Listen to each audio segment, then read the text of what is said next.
Hello, my name is Joey Hewitt, and today I will explain many of the business customs and etiquette of Somalia as we expand Long John Silver's into the country.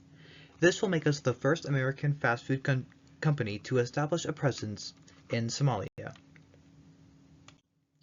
Addressing the travel advisory.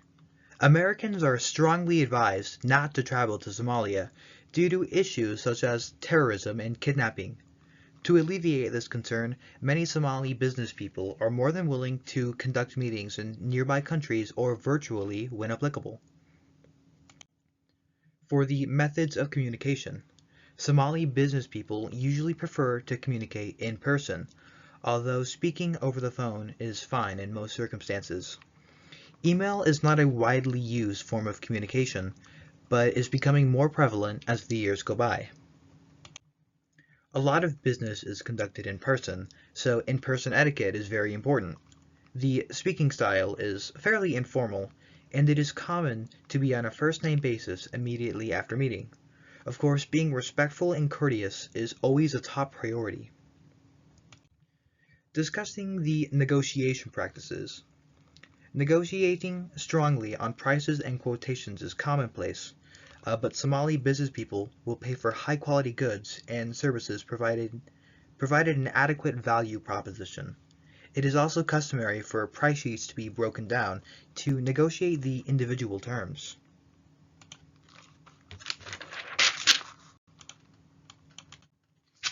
For the contract norms, they are very similar to that of the US, but differ slightly in that verbal commitments are almost always respected as an agreement.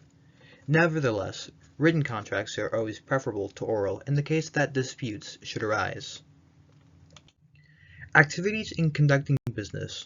Traditionally, several activities, such as different topics of discussion, will take place in the same meeting. Small breaks for prayer and meals should be expected, and the meeting will resume directly after. The appropriate attire in Somalia. The business attire is often described as smart casual, with business suits and business dresses being the standard. Dress is conservative for both men and women, and traditionally, Islamic attire is often worn for social functions, and although not required, it is the cultural norm for women to cover their hair and shoulders. Some of the scheduling norms are that due to the many activities that take place in one meeting, the meeting tends to run longer than scheduled, so it is recommended not to schedule meetings back to back. It is normal for meetings to start late or to be rescheduled last minute, as this is just the standard business practice in Somalia. The reconfirmation of meetings beforehand is advised.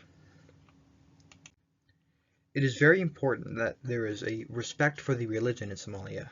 Somalia is a predominantly Islamic country, so you must anticipate and respect Islamic greetings and salutations, and short breaks intended for silent prayer at specific times of the day.